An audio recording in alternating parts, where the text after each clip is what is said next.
Welcome. This is Radio Pras.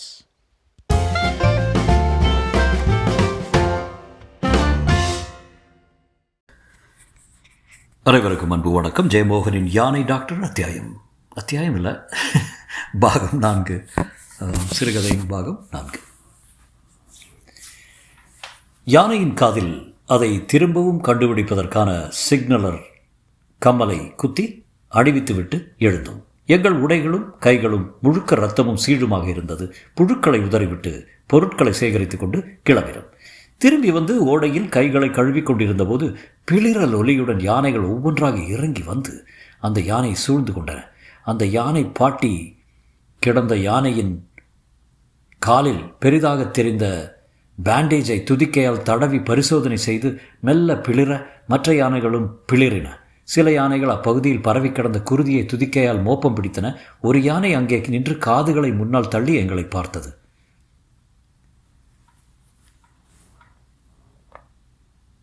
Bandage அவுத்தரல என்றேன். அதுக்கு தெரியும் என்றார். ஆனால் யானைக்கு பொதுவாக வெள்ளை நிறம் பிடிக்காது. சேறு பூசலைன்னா நிம்மதி இல்லாமல் காலை நோண்டிகிட்டே இருக்கும். குணமாயிடுமா என்றேன். அநேகமாக 15 நாளில் பழையபடி ஆயிரும். யானையோட ரெசிஸ்டன்ஸு பயங்கரம். சாதாரண ஆன்டிபயோட்டிக் கூட அபாரமாக வேலை செய்யும் என்றார். முதுமலையிலிருந்து மீண்டும் டாப் ஸ்லிப்புக்கு காரில் திரும்பும்போது டாக்டர் கே சொன்னார், என்ன ஒரு டிவைன் பீயிங். என்னைக்காவது தமிழ்நாட்டில் யானை இல்லாமல் போனால் அப்புறம் நம்ம பண்பாட்டுக்கு என்ன அர்த்தம்? மொத்த சங்க இலக்கத்தையும் தூக்கி போட்டு கொளுத்திட வேண்டித்தான். டாக்டர் கே அவரது வீட்டில் தான் இருந்தார். அவரது குடியிருப்புக்கு வெளியே பெரிய தேக்கு மரத்தடியில் செல்வா என்ற பிரம்மாண்டமான குக்கி யானை நின்றிருந்தது. படகு போன்ற பெரிய வெண்தந்தங்களை மெல்ல தேக்கு மரத்தில் உரசி பட்டையை பிளந்து கொண்டிருந்த யானை என்னை பார்த்ததும் காது கூர்ந்து லேசாக துதிக்கை தூக்கி மோப்பம் பிடித்த பின் பம் என்று எனது காலை வாழ்த்து சொல்லிவிட்டு மீண்டும் காதசைவை ஆரம்பித்தது. டாக்டர் அந்நேரத்தில் அவர் அங்கே இருந்தது ஆச்சரியமாக இருந்தது. நான் செருப்பை கழற்றிய ஒலி கேட்டு உள்ளிருந்து எட்டி பார்த்து வா வா வா வா என்றார். என்ன இந்த நேரத்தில்? நான் இல்லை இதை கேட்கணும். என்ன இந்த நேரத்தில் இங்கே இருக்கீங்க? நான் காத்தால் தான் வந்தேன். ஒரு சர்ஜரி இருந்துச்சு. குக்கி ஒன்று, ராமன் ஒன்று பேர். தொடையில் பெரிய கட்டி. Aged fellow. நானும் அவனும் 30 வருஷமாக பழக்கம். நிதானமான ஆள். நல்ல ஹியூமர் சென்ஸ் உண்டு. இன்னொரு 10 வருஷம் கூட தாக்கு பிடிப்பான். நான் அமர்ந்து கொண்டேன். டீ என்றார் டாக்டர் கே. நானே போட்டுக்கிறேனே என்றேன். உனக்கு மட்டும் போட்டுக்கோ, நான் குடித்தாச்சு. நான் டீ போட்டுக்கிட்டு இருக்கும்போது கைகள் பரபரப்பதை உணர்ந்தேன். கோப்பை நழுவு விட்டுருவேன் என்று தோன்றியது. என் பரபரப்பை பார்த்து, என்ன புதுசாக ஏதாவது லவ்வா என்றார். இல்லை சார். அவர் எழுந்து சோம்பல் முறித்து, சங்க இலக்கியங்களில் பொதுவாக நேச்சர் பற்றின டிஸ்கிரிப்ஷன்ஸு சரியாக தான் இருக்கும். ஆனால் கபிலர் கொஞ்சம் மேலே போவார் பார்த்தியா? சிறுதினை காக்கும் சேனோன் நெகிழியின் பெயர்ந்த நெடுநல் யானை மீன்படு சுடரொளி வேறும். என்ன அர்த்தம் அதுக்கு என்றேன். திணைப்புறம் காக்கக்கூடிய குறவனோட பந்தத்தில் இருந்து விழுந்த தீப்பொறியை பார்த்து பயந்த யானை நட்சத்திரங்களை பார்த்தும் பயந்துக்குமா. நான் புன்னகை செய்தேன். யானைக்கு மட்டுமல்ல, அத்தனை மிருகங்களுக்கும் அந்த மாதிரி விஷயங்களில் தெளிவு உண்டு. ஒரு பொம்மை துப்பாக்கியை 2வது வாட்டி கொண்டு போனால் குரங்கு கண்டுபிடிச்சிடும். டேப் ரெக்கார்டில் இன்னொரு யானையோட குரலை ரெக்கார்ட் பண்ணி போட்டால் யானை முதல்ல கேட்குறச்சே கண்டுபிடிச்சிடும். என்ன சார், யூஆர் நாட் லிஸ்னிங்? நான் ஒன்றுமில்லை என்றேன். இல்லை, யூஆர் நாட் நார்மல். கமான், என்ன பிரச்சனை? இல்லை சார், சொல்ல என்று என் கண்களை பார்த்தார். நான் அவரிடம் எதையும் ஒழித்ததில்லை. கடகடவென்று சொல்லிவிட்டேன். 2 வருடங்களுக்கு முன்னால் தோன்றிய எண்ணம். அவருக்கு ஒரு பத்மஸ்ரீ விருது. முதலில் நானே அவரை பற்றி எல்லா தகவல்களையும் சேர்த்து முறையாக கலாச்சார அமைச்சகத்துக்கு அனுப்பினேன். அம்முறை அவரது பெயர் பட்டியலிலே வரவில்லை. எவருமே கவனிக்கவில்லை. ஆகவே அடுத்த முறை லாபியிங் ஆரம்பித்தேன். என் நண்பர்கள் ஒரு ஆங்கில இதழில் இருந்தாங்க. 8 பேர் மத்திய அரசில் பணிகள் இருந்தாங்க. சீராக வருடம் முழுக்க வேலை செய்தேன். நண்பர்களை முழுக்க பயன்படுத்திட்டேன். உள்ளே சென்றபோது பல வழிகள் தெரிந்தன. இந்த காட்டில் டாக்டர் கேக்கு எப்படி வழி தெரியுமோ அப்படி எனக்கு அதிகார சுற்றுப்பாதைகள் கால் பழக்கம் இருந்தது. கடைசி வரை கொண்டு சென்று சேர்த்து விட்டேன். உண்மையில் அதற்கு டாக்டர் கேயின் ஆளுமை தான் எனக்கு பெரிதும் உதவியது. அரைகுறை ஆர்வத்துடன் செவிசாய்க்கும் ஒருவரின் மனசாட்சியை டாக்டரின் உணர்ச்சிகரமான ஆளுமை சித்திரத்தின் வழியாக விரைவிலேயே தொட்டு விடுவேன். அவரது அற்புதமான வாழ்க்கையில் ஒரு நல்ல காரியம் செய்வதற்கான வாய்ப்பாக அதை முன்வைப்பேன். அவரது ஆன்மா இன்னும் சுண்ணாம்பாக ஆகிவிடவில்லை. இன்னும் எங்கோ கொஞ்சம் அது துடித்து கொண்டிருக்கிறது என்று அவருக்கே தெரிய வைப்பேன். செயலை செய்வதன் மூலம் அவர் இன்னும் ஒரு நல்ல விஷயத்தை செய்யக்கூடிய நல்ல மனிதர் தான் என அவரே உணர்வதற்கான ஒரு சந்தர்ப்பம். அவ்வாறு அந்த கோரிக்கை படியேறி சென்றது. அது சென்ற படிகளில் எல்லாம் எவரோ ஒருவர் மனம் உருகி டாக்டரை பற்றி பேசினார்கள். எங்கோ இருந்து கொண்டு அவர் காலை தொட்டு வணங்குவதாக சொன்னார்கள். இன்னும் சில மணி நேரம்தான். அப்போ உங்கள் கூட இருக்கணும் சார் என்றேன். நான் நினைத்து போல அவர் அதை சிரித்து புறந்தள்ளவில்லை. ஆர்வம் இல்லாமல் தன் செயல்களில் மூழ்கவும் இல்லை. என்னையே பார்த்து கொண்டிருந்தார். பின்பு ஆழமான பெருமூச்சுடன் தன் புத்தகத்தை எடுத்துக்கொண்டார். என்ன டாக்டர் என்றேன். என்ன என்றார். கண்களின் கடுமை என்னை தளர்த்தியது. நான் மேலே நீங்கள் ஒன்றுமே சொல்லலையே என்றேன். அவர் இல்லை என்றபின் ஒன்றுமில்லை என்றார். சொல்லுங்க டாக்டர் ப்ளீஸ். இல்லை என்றார் டாக்டர். உனக்கு இந்த பவர் கேம்ஸில் இவ்வளோ ஆர்வம் இருக்குன்னு நான் நினைக்கல. உன்னை பற்றி என்னோட எதிர்பார்ப்புகளே வேறு. சரிதான் என்றார் டாக்டர் என்று ஆரம்பித்தேன். நான் ஆர்கியூ பண்ணல. எனக்கு அது வராது, லீவ் இட் என்று அவரிடம் நான் அதுவரை காணாத கடுமையுடன் சொன்னார். சொல்லுங்கள் டாக்டர் என்றேன். அவர் கொஞ்சம் யோசித்து விட்டு, இந்த காட்டில் இது வரைக்கும் எப்படி 40 அல்லது 50 ஆஃபீஸரை சந்திச்சிருப்பேன். யாருமே கொஞ்ச நாளைக்கு பிறகு காட்டில் இருந்திருக்கிறதில்ல. சிட்டிக்கு போயிடுவாங்க. ஏதாவது ஒரு காரணம் சொல்லுவாங்க. காட்டை விட்டு ஃபிசிக்கலாக போனதுமே காட்டை விட்டு மென்டலாகவும் போயிடுவாங்க. அதுக்கு மேலே அவங்களுக்கு காடுங்கிறது வெறும் டேட்டா தான். நிறைய யோசனை பண்ணியிருக்கேன் என்றார் டாக்டர். ஒரே காரணம்தான், இந்த காட்டில் அதிகாரம் இல்லை. அதிகாரத்தை 2 வழியில் மனுஷன் ருசிக்கலாம். கீழே உள்ளவங்க கிட்ட அதை செலுத்தி பார்க்கலாம், மேலே பார்த்து கொஞ்சம் கொஞ்சமாக முன்னேறிகிட்டே இருக்கலாம். ரெண்டுமே பெரிய த்ரில் உள்ள ஆட்டங்கள். இந்த காட்டில் 2க்கும் வழி இல்லை. இந்த காடு உங்கள் அதிகாரத்துக்கு கீழே இறங்குறது ஒரு அசட்டு பேப்பரில் தான். நிஜத்தில் காட்டோட அதிகாரத்தில் தான் நீங்கள் இருக்கிறீங்க. அந்த வெளியே நின்றுட்டுருக்கானே மலை மாதிரி செல்வா, அவன் உங்கள் அதிகாரத்தில் இருக்கான். இந்த காட்டில் அவன் தான் ராஜா. அவனோட முகத்தில் இருக்கிற அந்த 6 அடி நீள வெள்ளை தந்தம் தான் அவனோட செங்கோல். அவன் மனுஷனுக்கு இணக்கமாக இருக்கான்னா அந்த ராஜாவுக்கு மனுஷன் மேலே கருணையும் நல்ல அபிப்பிராயமும் இருக்குன்னு அர்த்தம். இங்கே உங்களுக்கு மேலே போக வழியில் இங்கே இருக்கிறச்ச எங்கேயோ உங்களோட ஒட்டத்தில் முந்திக்கிட்டு இருக்குதா தோண்டிகிட்டே இருக்கும். அதான் ஓடுறீங்க. நீங்கள் காட்டுக்கு மேலே உங்களுக்கு இருக்கிற பொறுப்பை உதறிட்டு போகிறீங்க. நீ வேறு மாதிரி இருப்பேன்னு நினச்சேன். கையை விரித்த பின் நிலை இல்லாமல் எழுந்து நடந்தார். பின்பு கோபத்தில், இந்த பட்டம் என்னது, இது பிரம்மஸ்ரீயா? நான் மேலே இல்லை பத்மஸ்ரீ என்றேன். சரி அது இந்த காட்டில் வச்சுட்டு நான் என்ன பண்ணுறது? வெளியே போய் செல்வா கிட்ட காட்டி, இந்த பாரு இனிமேல் நீ மரியாதையை நடந்துக்க, நான் பிரம்மஸ்ரீயாக்குன்னு சொல்கிறதா? இந்த காட்டை நீ புரிஞ்சுக்கிட்டா தான் இங்கே எதையாவது செய்ய முடியும். காட்டை புரிஞ்சுக்கணும்னா காட்டில் வாழணும். இங்கே வாழணும்னா முதல் விஷயம், உன்னோட அந்த உலகத்தில் இருக்கிற பணம், புகழ், அதிகாரம், லொட்டு லொஸ்கு எல்லாத்தையும் உதறிட்டு நீயும் இந்த குரங்குகளை மாதிரி, இந்த யானை மாதிரி இங்கே இருக்கிறது தான். உனக்கு இவங்களை விட்டால் வேறு சொந்தம் இருக்கக்கூடாது. போய் வெளியே பாரு. அந்த நிற்கிறான செல்வா, அவனை மாதிரி வேறொரு சொந்தக்காரன் உனக்கு இருக்க முடியுமாங்கிற? அந்த நிமிர்வும் அந்த கருணையும் அற்பத்தனமே இல்லாத அந்த கடல் மாதிரி மனசும், அதை அறிஞ்சா அப்புறம் எந்த மனுஷன் உனக்கு ஒரு பொருட்டாக இருக்க போகிறான்? பிரதமரா, ஜனாதிபதியா? அந்த யானைக்கு உன்னை தெரியுங்கிற பெருசாக நினச்சேன்னா டெல்லியில் எவனோ 4 கேனையனை ஏதோ காகிதத்தில் எழுதி கையில் கொடுக்குறத பெருசாக நினைப்பியா? அவரது முகத்தில் அந்த இரத்த சிவப்பை நெடுநாட்களுக்கு முன் பார்த்தேன். ஜீப்பில் அமர்ந்து பைரனின் கவிதையை சொன்ன போதிலிருந்த போல் அவர் தழல் உருவமாக எரிந்து கொண்டிருந்தார். மேன் வெயின் இன்செக்ட் என்று மாபெரும் கொம்பன் யானையின் பிளறல் போல பைரனின் முழக்கத்தை கேட்டேன். தலைகுனிந்து அமர்ந்திருந்தேன். பின்பு சட்டென்று எழுந்து வெளியே சென்றேன். டாக்டர் கே என் பின்னால் நில என்றார். நான் தயங்கியதும் ஐ எம் சாரி என்றார். என் கண்கள் கலங்கிவிட்டன. தலைகுனிந்து என்னை அடக்கிய பின் மெல்லிய குரலில், நான் அப்படி நினைக்கல டாக்டர் என்றேன். நான் உங்களை வெளியே கொண்டு போகணுன்னு நினச்சேன் டாக்டர். இதோ இங்கே வர இப்படி ஒரு ஆசீர்வதிக்கப்பட்ட வாழ்க்கை இருக்கும்னு எனக்கு தெரியாது. இப்படி புதுசாக ஒரு உலகத்தை பார்க்க போகிறோன்னு எனக்கு தெரியாது. என்னை நம்புங்க டாக்டர். நான் இப்போது என்ன சொல்கிறது, ஆனால் எங்கே இருந்தாலும் நீங்கள் என்னை குனிஞ்சு பார்த்து பெருமைப்படுற மாதிரி இருப்பேன். ஒரு நாளைக்கு உங்கள்கிட்ட நான் இருந்த இந்த 4 வருஷத்துக்கு துரோகம் பண்ண மாட்டேன். I promise doctor. ஆனால் இங்கே வந்து தற்செயலாக உங்களை சந்திக்கிற வரைக்கும் தெரியலையா டாக்டர், நான் பள்ளிக்கூடத்துலேயும் காலேஜ்லேயும் இதெல்லாம் படிக்கலையே. எனக்கும் என் தலைமுறைக்கும் கிடைக்கிற லட்சியமெல்லாம் வேலைக்கு போ, பணம் சம்பாதி, பெரிய மனுஷனாக ஆயிடுங்கிறது மட்டும்தானே. என்னை பாருங்கள், +2 வரைக்கும் மார்க் வாங்கி ஜெயிச்சு அமெரிக்கா போயிடணுங்கிறது மட்டும்தான் நான் நினச்சிட்டு இருந்தேன். அமெரிக்கா போய் சம்பாதிச்சவங்க மட்டும்தான் வாழ்க்கையில் ஜெயித்தவங்களான்னு எனக்கு தோணுச்சு. என்னை மாதிரி லட்சக்கணக்கானவங்க வெளியே வளர்ந்துட்டு வர்றாங்க சார். லட்சியமே இல்லாத தலைமுறை, தியாகம்னே என்னன்னு தெரியாத தலைமுறை, மகத்தான சந்தோஷங்கள் இந்த மண்ணில் இருக்கிறதுங்கிறது தெரியாத தலைமுறை.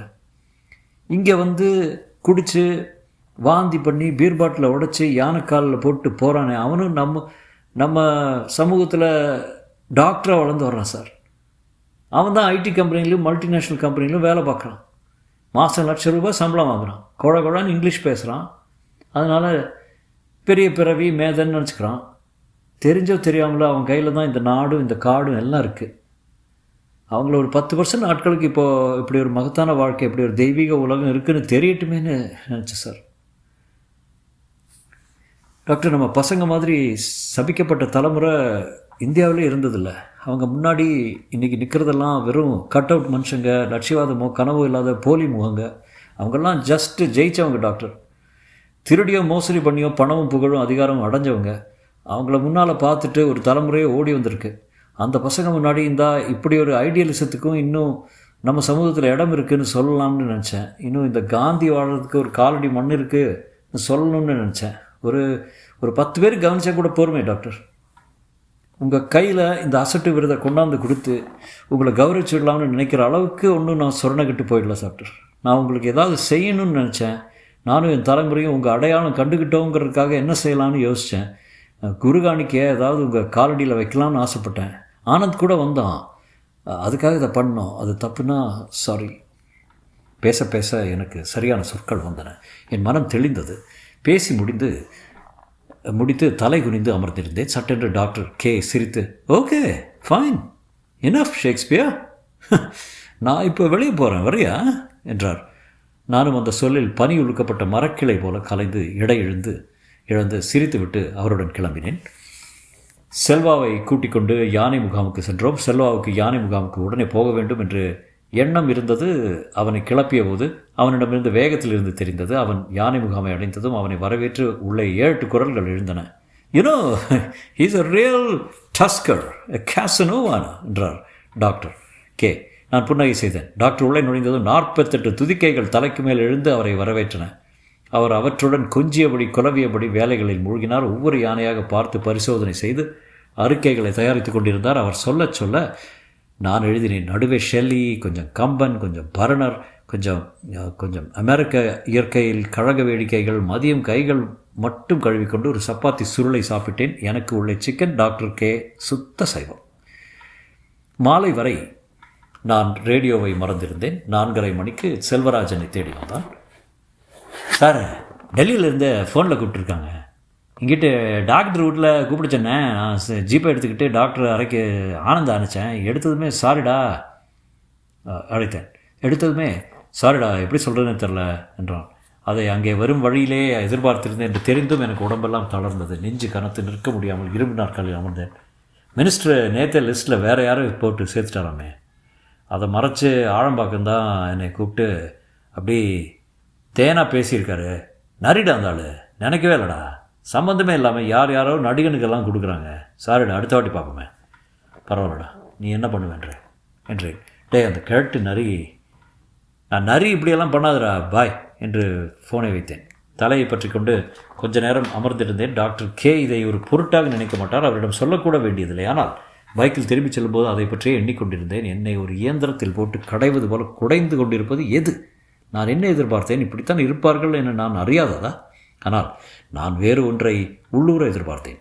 பெரும் லட்சியவாதம் மனிதர்களின் அந்த ரங்கத்தில் உறையும் நல்லியல்பை சென்று தீண்டும் என்று நினைத்தேன். காந்தியின் வலிமை அங்குதான். அத்தனை லட்சியவாதங்களும் வாழ்வது அந்த அம்சத்தை பயன்படுத்தி கொண்டுதான். இந்த காலகட்டத்தில் அதை பரிசோதனை செய்ய விரும்பினேனா? இன்றும் எங்கோ அந்த ஊற்றின் ஈரம் இருந்து கொண்டு தான் இருக்கும் என நினைத்தேனா?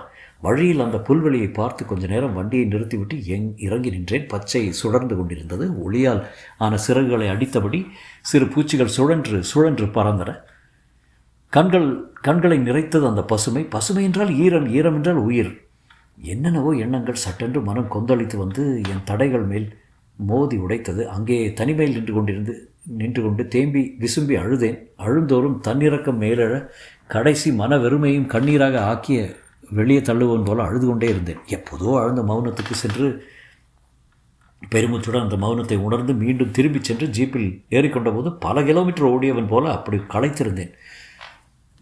நேராக சென்று யானை முகாமில் ஒரு சிறிய குட்டியை அளந்து கொண்டிருந்த டாக்டர் கே அருகே சென்று நின்றேன். என்னை திரும்பி பார்த்து உடனே கண்டுபிடித்து விட்டார். என்னையா பலூன் உடஞ்சிருச்சா என்று கேட்டவன் சிரித்து கொண்டே, இப்போ வேலையை கவனிக்கலாம்ல என்றார். அவரது அருகாமை சில நிமிடங்களில் என்னை சாதாரணமாக்கியது. மாலை இருட்டுவது வரை அங்கே வேலை இருந்தது. அதன் பின் அவரும் நானும் ஜீப்பிலேயே திரும்பினோம். வழியெங்கும் டாக்டர் கே அவர் எழுதப்போகும் புதிய ஆய்வு கட்டுரை ஒன்றை பற்றி பேசிக் கொண்டிருந்தார். மனித வாழ்க்கையின் ஒரு கட்டத்தில் வளர்ப்பு மிருகமாக யானை தேவைப்பட்டது. பெரும் சுமைகள் தூக்க அது இல்லாமல் முடியாது. யானை இல்லாமல் தஞ்சாவூரின் பெரிய கோவில்கள் இல்லை. ஆனால் இன்று மனிதனுக்கு யானையின் உதவி தேவையில்லை. யானை விட பல மடங்கு ஆற்றல் வாய்ந்த கிரேன்களின் காலகட்டம். இன்று யானை வெறும் அலங்காரத்துக்காகவும் மதச் சடங்குகளுக்காகவும் வளர்த்தப்படுகிறது. மிருக சாட்சி சாலைகளில் வேடிக்கையாக போடப்பட்டிருக்கிறது. கோயிலிலே யானையை வளர்க்குறத தடை பண்ணியாகணும் என்றார். கோயிலில் யானை வாழறதுக்கு உண்டான இடமே கிடையாது. யானையோட கண்ணுக்கு பச்சை தழையும் மரங்களும் தான் பட்டுண்டே இருக்கணும். அந்த காலத்தில் யானையை பட்டத்து யானையாக வச்சுருந்தாங்க. இன்றைக்கி உண்டைக்கட்டி கொடுத்து யானையை வளர்க்கலான்னு நினைக்கிறாங்க. 10 பைசாவை யானை கையில் கொடுத்துட்றானுங்க. அற்ப பதர்கள். நான்சென்ஸ். நீ யாருன்னு உனக்கு தெரிஞ்சால் நீ வச்சிருக்கிற அந்த உலோகத்துண்டை அதுக்கு பிச்சை போடவோ உனக்கு கை கூசாது. கோயில் யானைகளை மாதிரி இழிவுபட்டு அவமானப்பட்டு பட்டினி கிடக்கிற ஜீவன் வேறு இல்லை. கண்டிப்பாக தடை செஞ்சாகணும். மதச்சடங்குன்னு சொல்லி சில பேர் அதை எதிர்ப்பாங்க. ஆனால் 100 வருஷம் முன்னாடி போட்டுக்கிறதையும் அப்படி சொல்லித்தான் எதிர்த்தாங்க. யானையை சுதந்திரமாக விட்டுறணும். அவன் காட்டோட அரசன் அவனை ஊரில் போட்டுறாகவும் பிச்சைக்காரனும் வச்சுருக்கிறது மனுஷ குலத்துக்கே அவமானம். நம்ம ஆளுக்கிட்ட சொன்னால் அவனுக்கு அதெல்லாம் புரியாது. அவனுக்கு எங்கே காடு தெரியும்? தண்ணி அடிக்கவோ விபச்சாரம் செய்யவோ தான் இந்த காட்டுக்குள்ளே வர்றான். யூரோப்பியன் இதழ்களில் இதை பற்றி பேசணும். நான் சொன்னால் அவன் சொன்னால் இவன் கேட்பான். இப்போது அவன் தான் இவனோட மாஸ்டர். வீட்டுக்கு சென்றதுமே அவர் எழுதி வைத்திருந்த பெரிய தீசிஸை எடுத்து நீட்டினார். படிச்சுப்பார். இன்றைக்கி காலையில் கூட இதைத்தான் ரெடி பண்ணிகிட்டு இருந்தேன். தட்டச்சிடப்பட்ட 70 பக்கங்கள் நான் வாசிக்க ஆரம்பித்தேன். பல வருட உழைப்பில் ஏராளமான தகவல்களை திரட்டியிருந்தார் டாக்டர் கே. இந்திய கோயில்களில் உள்ள 200 யானைகளின் தரவுகளை திரட்டி அவற்றின் உடல் நரக்குறைவுகளையும் மனச்சோர்வையும் பட்டியலிட்டிருந்தார். அவற்றை பராமரிப்பதில் உள்ள ஊழலே முக்கியமான பிரச்சனையாக இருந்தது. தேவைக்கும் மிக குறைவான உணவே அவற்றுக்கு வழங்கப்பட்டது. பெரும்பாலும் பக்தர்களின் பிச்சையே அவை உண்டன. சில பெரும் கோவில்களில் பக்தர்கள் வீசி குவிக்கும் எச்சில் இலைகளையும் எச்சில் சோற்றையும் தான் உணவாக கொண்டிருந்தன. இருட்டிவிட்டது. கிளம்புறியா என்றார் டாக்டர் கே. வேணும்னா இங்கே தங்கிக்கோ. You look tired. நானும் அதை தான் நினச்சேன். பல நாட்கள் நான் அவருடனே தங்குவதனால் எனக்கென்றே அங்கே ஒரு படுக்கையும் கம்பளியும் இருந்தது. நான் படுத்துக்கொண்டே வாசித்தேன். டாக்டர் கே இரவு உணவை அரை மணி நேரத்தில் சமைத்தார். இருவரும் அமைதியாக சாப்பிட்டோம். வெளியே காற்று மரங்களை சுழற்றி கொண்டு ஊழையிட்டது. இப்போ உடனே கோயில் யானைகளை தடை பண்ணிடுவாங்கன்னு நான் நம்பலை. இது ஜனநாயக நாடு. நீதிமன்றத்தில் தேவாங்குகள் உட்கார்ந்துருக்கு. மெல்லத்தான் ஆகு. ஆனால் தொடங்கி வைப்போமே, எப்போவாவது வந்து சேர்ந்துருவாங்க டாக்டர் சொன்னார். அதுவரை இன்னொரு பிளான் வச்சுருக்கேன் என்றார் டாக்டர் கே. வருஷத்துக்கு ஒரு முறை கோயில் யானைகளை பக்கத்தில் இருக்கிற காடுகளுக்கு கொண்டு போய் 1 மாதம் வச்சுக்கிறது. 1 மாதம் காட்டுக்குள்ளே விட்டாலே போதும். யானை பயங்கரமாக ரிக்கவர் ஆகிடும். அது வனமிருகம். காட்டுக்காக எது உள்ளுக்குள்ளே ஏங்கின்னு இருக்கு. மரங்களையும் செடிகளையும் தண்ணியையும் பார்த்தாலே அது உற்சாகமாயிரும். ரிப்போர்ட்டை பார்த்தேல்ல. கோயில் யானைகள் எப்போவுமே டென்ஷனாக இருக்குது. பெரும்பாலான கோயில் யானைகளுக்கு கடுமையான டயபெட்டிஸ். அதுகளோட காலில் புண்ணு வந்தால் ஆறுறதே இல்லை. டாக்டர் கே இன்னொரு செயல் திட்டம் தயாரித்திருந்தார். அரசுக்கு அதை சமர்ப்பணம் செய்யவிருந்தார். கோயில் யானைகளை காட்டுக்கு கொண்டு வந்து பராமரித்து திருப்பி அனுப்புவதற்குண்டான நடைமுறைகள், செலவுகள், பொறுப்பு பகிர்வுகள் எல்லாம் விரிவாக அதில் இருந்தன. வழக்கம் போல் ஊசியிடை கூட பிழைகள் இல்லாத முழுமையான அறிக்கை பாரிஸ் ஜூவுக்கு தான் ஒரு ரிப்போர்ட் கொடுத்ததாக சொன்னார். அதிலிருந்து தான் நான் இதை உண்டு பண்ணேன். நான் அப்போது மீண்டும்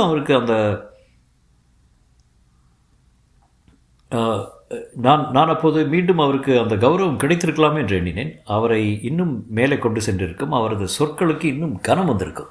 இரவு 10 மணிக்கே படுத்துக்கொண்டேன். படுத்ததும் அந்த வெறுமையும் தன்னிறக்கமும் வந்து குளிர் போல என் மேல் அழுத்தி மூடின. மீண்டும் அழுது விடுவேன் என்று பயமாக இருந்தது. கண்களை மூடிக்கொண்டு எதையோ நினைத்தேன். களைப்பு காரணமாக அந்த நினைவுகள் நீள்வதற்குள்ளாகவே தூங்கி போனேன். மீண்டும் விழித்தபோது அறையில் வெளிச்சம் இருந்தது. டாக்டர் கே ஸ்வெட்டரை போட்டுக் கொண்டிருந்தார். நான் எழுந்தேன். டாக்டர் என்றேன். வெளியே ஏதோ சத்தம் கேட்குது, யானை வாசமும் அடிக்குது என்றார். யானை கூட்டம் வந்திருக்குமோ என்றேன். என்னமோ வழக்கம் இந்த பக்கம் வராது, ஏதோ காரணம் இருக்கும் என்று டார்ச்சை எடுத்துக்கொண்டார். நான் எழுந்து என் ஸ்வெட்டரை போட்டுக்கொண்டு அவருடன் கிளம்பினேன். பூட்ஸுகளை போட்டுக்கொண்டு வெளியே இறங்கினோம். இருட்டு பெரிய கரிய திரைச்சீலை போல மாசு மறு இல்லாமல் இருந்தது. பின் அதில் சில கரைகள் தெரிந்தன. அந்த கரைகள் இணைந்து காட்டின் விளிம்பாகவும் மேலே வானமாகவும் ஆயின. பின் காட்டு மரங்களின் மொத்தையான இலைக்கோவியல்கள் புடைத்து வந்தன. ஆனால் அதற்குள்ளாகவே டாக்டர் கே யானையை பார்த்து விட்டிருந்தார். குட்டி என்றார். 2 வயசுக்குள்ளே இருக்கும். எங்க என்றேன். அதுவும் என்று சுட்டிக்காட்டிய இடத்தில் சில கணங்களுக்கு பின் நானும் யானைக்குட்டியை கண்டேன். என் உயரம் இருக்கும் என்று தோன்றியது. சிறிய கொம்புகள் வெள்ளையாக தெரிந்தன. அதன் காதசைவை காணக்கூட முடிந்தது. இந்த வயசில் தனியாக வராதே என்றார் டாக்டர் கே. வா பார்ப்போம். இருட்டில் வெளிச்சத்தில் அடித்தா அதன் பின் சூழலை பார்க்க முடியாது போகும் என்பதனால் இருட்டுக்குள்ளேயே போகலாம். சில நிமிடங்களில் புல்லிதழ்கள் கூட தெரிய ஆரம்பித்தன. யானைக்குட்டி மெல்ல பிளிறியபடி துதிக்கையை தூக்கி மோப்பம் பிடித்தது. ஈஸி ஈஸி ஈஸி என்றார் டாக்டர் கே. யானைக்குட்டி மெல்ல முன்னால் வந்தது. அது நொண்டுவது போல் இருந்தது. காயம் பட்டிருக்கு. டாக்டர் கே யானைக்குட்டி மீண்டும் நின்று ஜெர்சி பசு கத்தும் ஒலியில் பிளறியது. மீண்டும் தள்ளாடியபடி முன்னகர்ந்தது. டாக்டர் கே என்னிடம் நில்லு என்று சொல்லிவிட்டு அருகே சென்றார். அவர் அருகே சென்றதும் அது துதிக்கையை ஊசல் போல வீசி தலையை வேகமாக ஆட்டி அவரை வரவேற்றது. அவர் சென்று அதன் கொம்பில் தொட்டதும் அவர் தோள் மேல் அது தன் துதிக்கையை வைத்தது. துதிக்கை அவர் மேல் கனத்த பாம்பு போல சரிந்து இறங்கியது. வா என்றார் டாக்டர் கே. நான் அருகே சென்றேன். அவர் அந்த குட்டி யானையை தட்டி தட்டி அமைதியாக்கினார். அது தன் சின்ன துதிக்கையை அவரை தாண்டி நீட்டி என்னை சோதனை போட முயன்றது. நான் பின்னால் நகர்ந்தேன். இவனை படுக்க வைக்கணும், இப்போ சொல்லி புரிய வைக்க முடியாது என்றார். போய் என்னோட கிட்ட எடுத்துகிட்டு வா. நான் அறைக்குள் ஓடி சென்று அவர் பெரிய மருத்துவ பெட்டியை கொண்டு வந்து டாக்டர் கே அதன் வாயில் ஊசி போட்டார். கொஞ்ச நேரம் அது குட்டி யானைகளுக்குரிய முறையில் துதிக்கையை முன்னங்காலுடன் நடுவிலிருந்து முன்பக்கம் வரை ஊஞ்சல் போல ஆட்டி முன்னும் பின்னும் உடலை அலைத்தது. தலையை பக்கவாட்டில் ஆட்டிக்கொண்டு என்னை பரிசோதனை செய்ய சில முறை முயன்றது. பின்னர் அதன் ஆட்டம் தளர்ந்தது. மெல்ல பக்கவாட்டில் சரிந்து உட்கார்ந்து விழுந்து கால்களை நீட்டிக்கொண்டு படுத்தது. துதிக்கை வழியாக புஷ் என்று மூச்சு சீறி என் விழாமல் பட்டது. விளக்கு என்றார் டாக்டர் கே. நான் காட்டினேன். நினைத்ததே தான். மறுபடியும் பீர் புட்டி. இம்முறை அதன் கீழ் நுனி காலுக்கு வெளியே நீட்டி தெரிந்தது. யானை அதில் அதிக எடை இல்லாததனாலும் அதிக நாட்கள் ஆகாமல் இருந்ததனாலும் அது உள்ளே செல்லவில்லை. டாக்டர் அதை பிடித்து இழுத்து உருவினார். குருதி அவர் கையை நனைத்தது. அதன் விளிம்பை கையால் வருடி உடஞ்சி உள்ளே இல்லைன்னு தான் நினைக்கிறேன் என்றார். இருந்தாலும் உள்ளே கைவிட்டு சதையை மென்மையாக வருடி கொண்டு இருந்தார். Well, almost clean, he's lucky என்றபின் பஞ்சை மருந்தில் நனைத்து உள்ளே செலுத்தி கட்டினார். 1 மணி நேரத்தில் எந்திரிச்சிடுவான் என்றார். காலையில் முதுமலைக்கு திரும்பி போயிடுவான் என்றார் டாக்டர் கே. முதுமலைக்கா என்றேன். ஆமாம், அங்கேருந்தா வந்திருக்கான். நீ இவனை பார்த்துருக்க? இவனையா? ஆமாம், 1.5 வருஷம் முன்னாடி நம்ம முதுமலைக்கு ஒரு யானைக்கு இதே மாதிரி முள்ளை எடுத்தோமே. அப்போ அந்த பெரிய மஞ்சநாத்தி மரத்தடியில் நின்னது இவன் தான். அப்போ ரொம்ப சின்ன குட்டி, எருமைக்குட்டி மாதிரி இருந்தான் என்றார். எப்படி தெரியும் என்றேன். ஏன், அங்கே பார்த்த ஒரு மனுஷனை உன்னால் திரும்பி பார்த்தா சொல்லிட முடியாதான்னு? டாக்டர் எழுந்து கைகளை பஞ்சால் அழுத்தி துடைத்து காகித பைக்குள் போட்டார். அவ்வளோ தூரம் உங்களை தேடியே வந்திருக்கான்? அமேசிங் என்றேன். பாவம், நல்ல வழி இருந்திருக்கு. யானைகள் அடையாளங்களை கண்டுகொள்ள தேடி செல்வது நிறைய கேள்விப்பட்டிருக்கேன். 300 கிலோமீட்டர் தூரம் கூட யானைகள் தேடி செல்வதுண்டு. அவை சிறு தகவல் கூட மறக்கிறதில்ல. அதனால் முதுமலையிலிருந்து ஜீப்பில் திரும்பிய எங்களை அவை எப்படி கண்டுபிடித்தன என்று புரியவில்லை. எங்களை அவை காட்டுக்குள் நின்று வாசனை பிடித்திருக்கலாம். இங்கே முன்பு எப்போதோ வந்து பார்த்துருக்கலாம். ஆனாலும் ஒரு குட்டி அத்தனை தூரம் வந்தது பிரமிப்பூட்டியது. நாங்கள் மீண்டும் வீட்டுப்படியை அடைந்ததும் டாக்டர் கே காட்டை உற்று பார்த்தார். இருளுக்குள் மெல்லிய இருளசைவுகள் உருவாயின. அந்த பெரிய யானை கூட்டமே அங்கே நிற்பதை காண முடிந்தது. நான் விளக்கை அடிக்கப் போனேன். நோ என்றார் டாக்டர். என்னால் அந்த கால் ஊனமான யானையை அதன் மெல்லிய கோணல் கொண்ட நடையை வைத்து அடையாளம் காண முடிந்தது. அவை முன்னால் வந்து அரைவட்டமாக காதுகளை அசைத்து கொண்டு நின்றன. வந்து கூட்டின்னு போயிடும் வா என்று டாக்டர் சொல்லிக்கொண்டே திரும்பிய போது சட்டென்று 20க்கும் மேற்பட்ட யானை பிளிரல்கள் ஒன்றாக இணைந்து பேரொலி எழுப்பின. என் உடல் சிலிர்த்து கூசி கண்கள் பொங்கி நிறைந்து வழிந்தன. நெஞ்சடைக்க கைகூப்பியபடி ஒரு சொல் மிச்சமில்லாமல் மனமிழந்து நின்றேன். யானை கூட்டம் துதிக்கைகளை தூக்கி வீசி சேர்ந்து மீண்டும் மீண்டும் பிளறியது. ஆம், தேவ துந்துபிகள் முழங்கின, வான்முரசுகள் இயம்பின, கருமேகம் திரண்ட விண்ணெங்கும் யானை முக வானவர்களின் புன்னகை நிறைந்திருந்தது. வா என்று சொல்லி உள்ளே சென்றார் யானை டாக்டர். முற்றும்.